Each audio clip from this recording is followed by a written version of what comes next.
Shalom, selamat pagi Bapak Ibu Saudara terkasih. Senang sekali kami berjumpa dengan saudara semuanya. Hari ini Selasa 4 Oktober 2022. Mari kita mengawali ibadah kita pagi hari ini dengan memuji nama Tuhan dari Kidung Jemaat 280, Aku Percaya.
Mari kita satu dalam doa.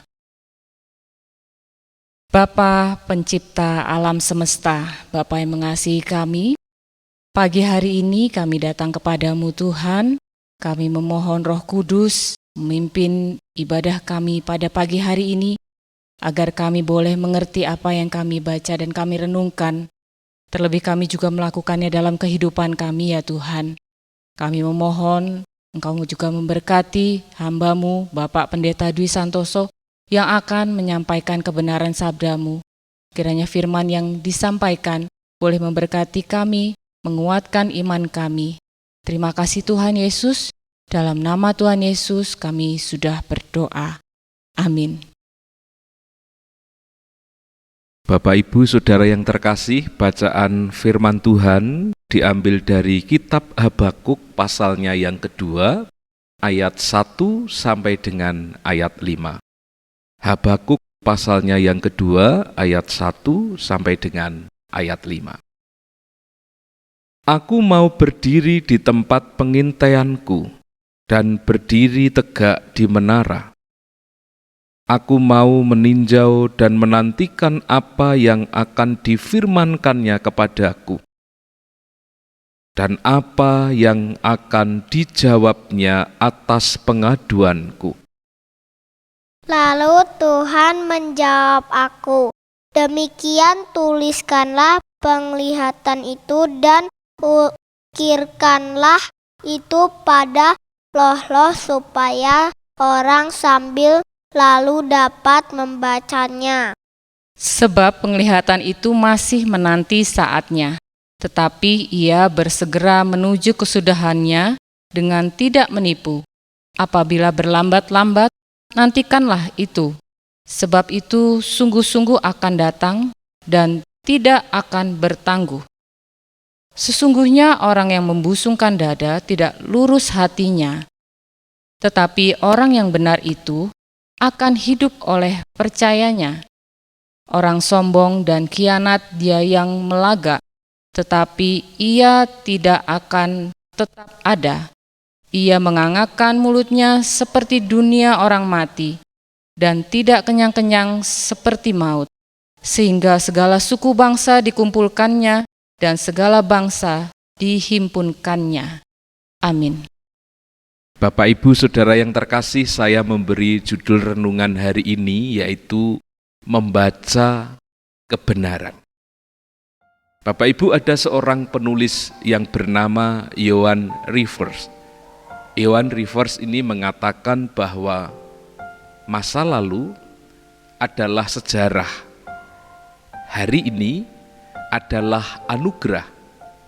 Esok hari adalah misteri.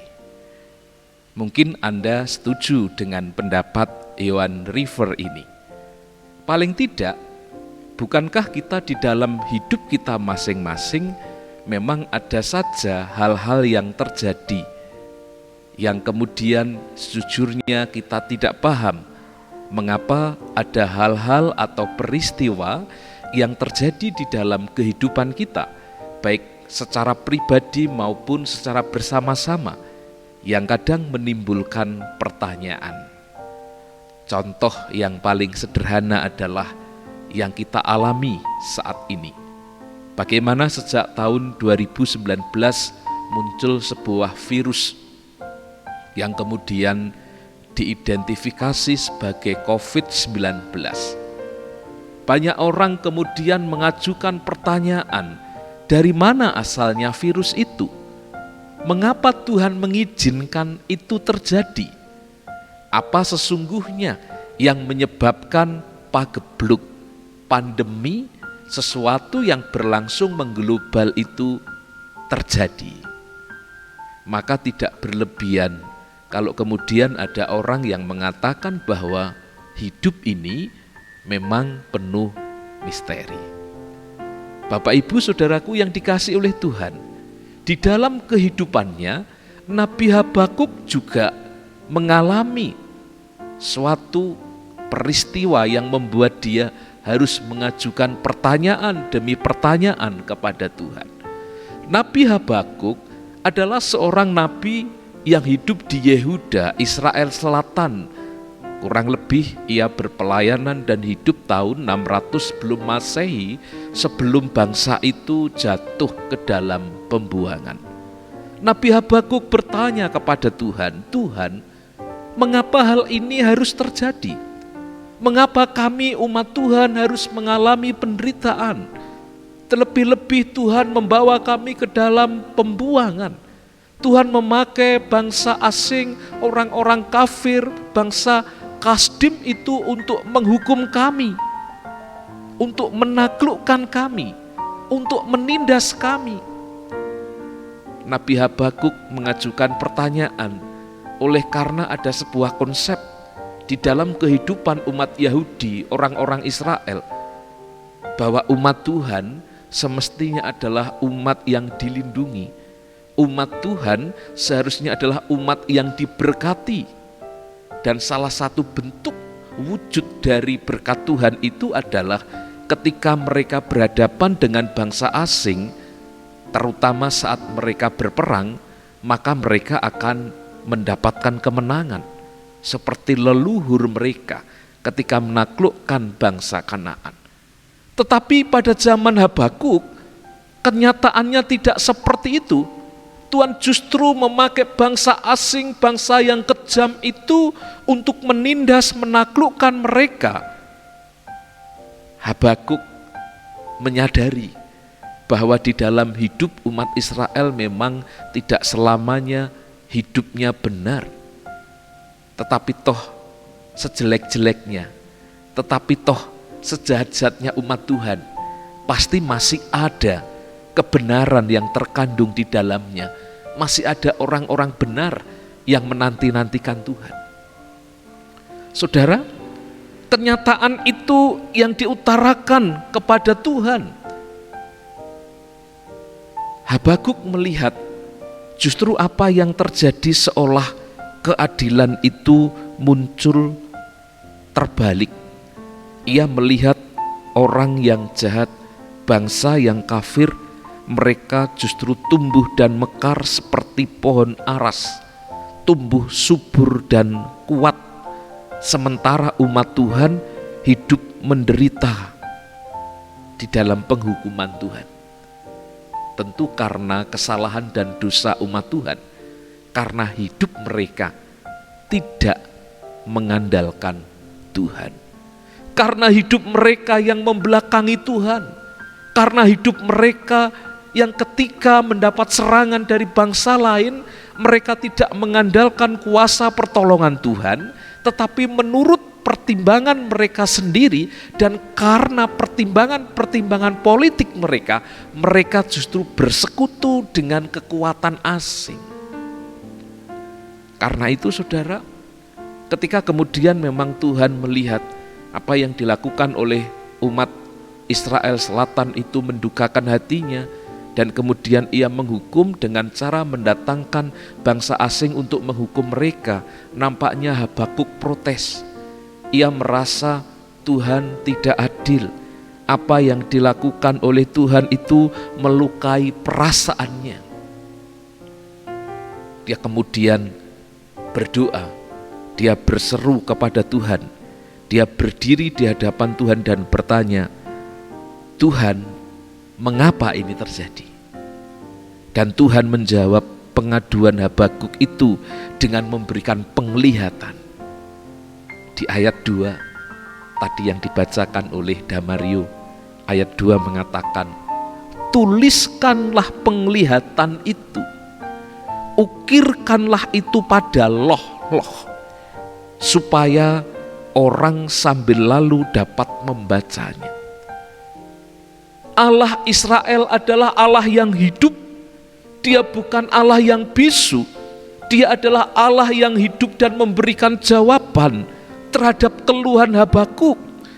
Tuhan memerintahkan kepada Nabi Habakuk untuk menuliskan jawaban yang diberikan oleh Tuhan itu.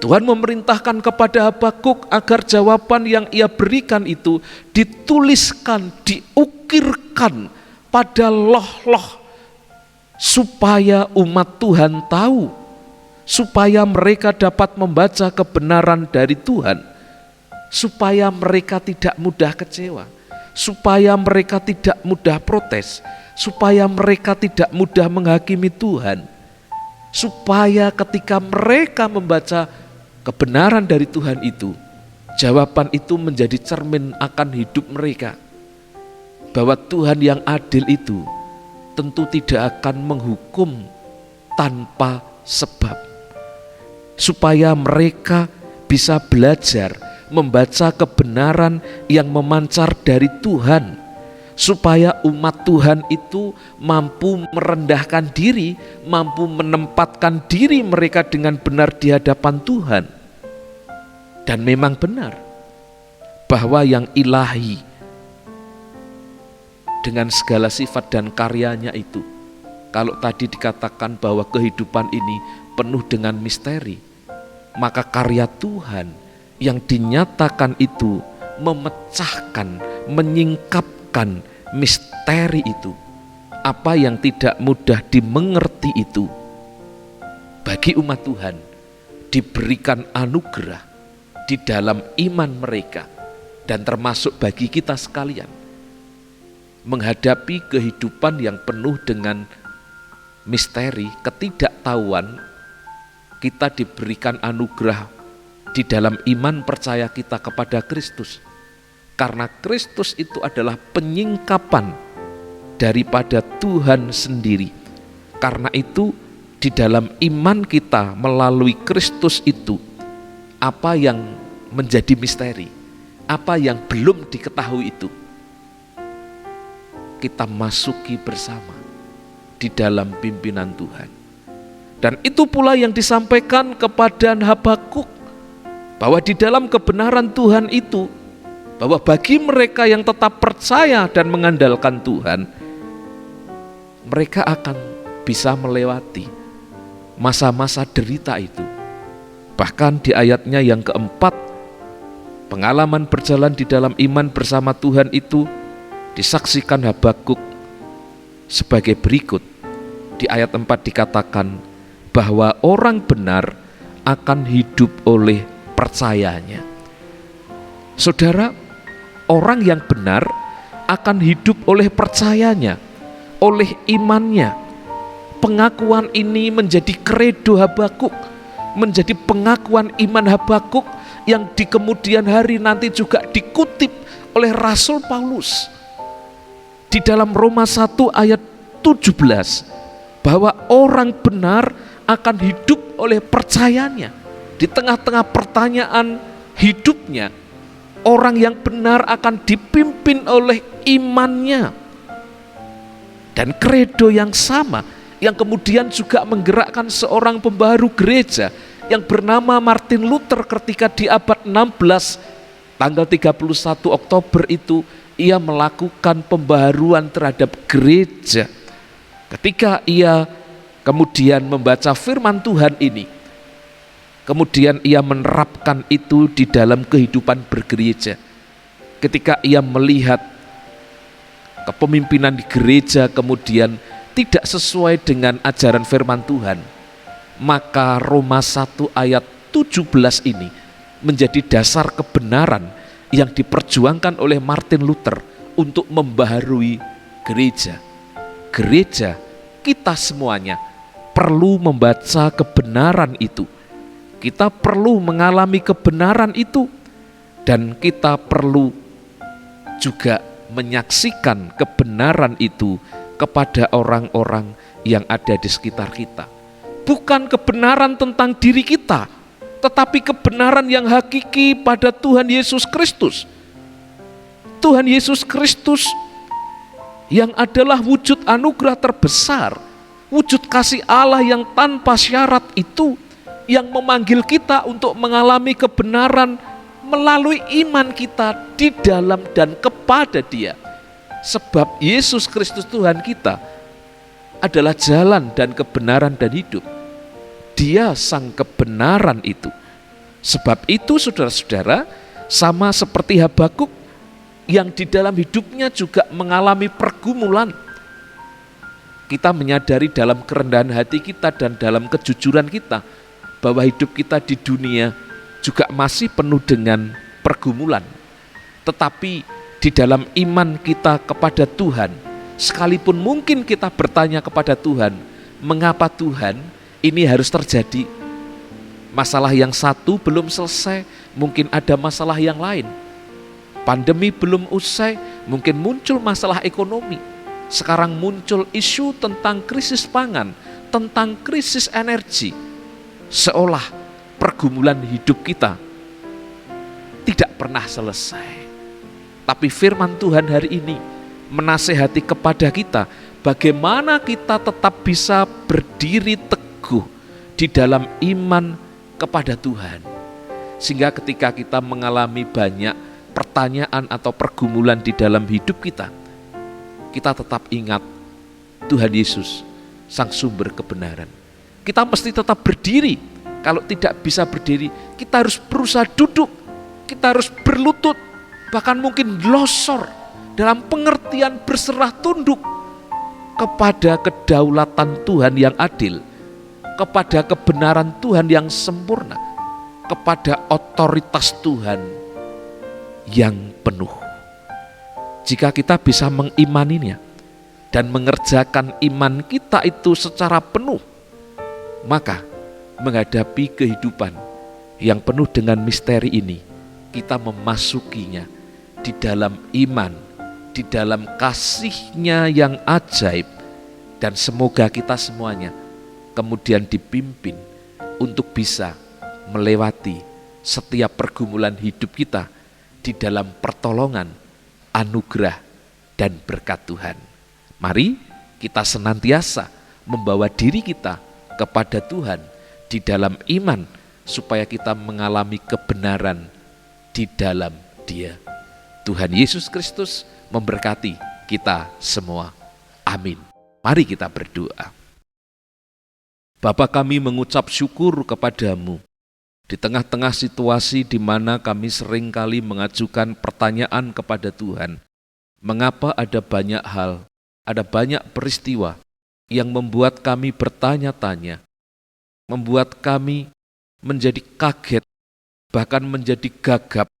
Ya Tuhan, kami diperhadapkan dengan perubahan yang begitu cepat, kami diperhadapkan kepada misteri kehidupan yang tak mampu dapat kami selami secara akaliah manusia kami.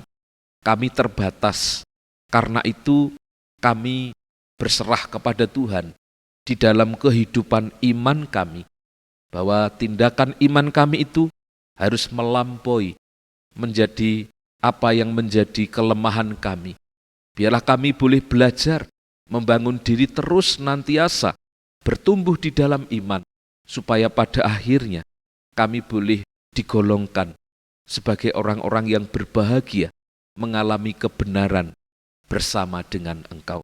Kami berdoa untuk setiap jemaat-Mu dan simpatisan, biarlah mereka yang mengikuti ibadah online ini dimanapun mereka berada, dalam setiap kehidupan mereka tetap ditolong oleh Tuhan, mereka tetap memiliki iman yang teguh kepada Tuhan, dan dengan kasih yang utuh kepada Tuhan, mereka tetap berjuang untuk menyaksikan iman mereka di dalam Kristus kepada orang-orang yang mereka jumpai. Kami memasuki hari ini di dalam iman kami bahwa Tuhan melindungi dan memberkati kami. Karena itu mari saudaraku, kita mengarahkan hati kita kepada Tuhan, supaya sepanjang hari ini kita boleh dilindungi dan boleh diberkatinya. Arahkanlah hatimu kepada Tuhan, sambut dan terimalah berkat-Nya. Tuhan memberkati engkau dan melindungi engkau. Tuhan menyinari engkau dengan wajah-Nya dan memberi engkau kasih karunia. Tuhan menghadapkan wajah-Nya kepadamu dan memberi engkau damai sejahtera. Amin. Selamat pagi Bapak Ibu, selamat beraktivitas. Tuhan menyertai kita sekalian. Salam sehat. Shalom.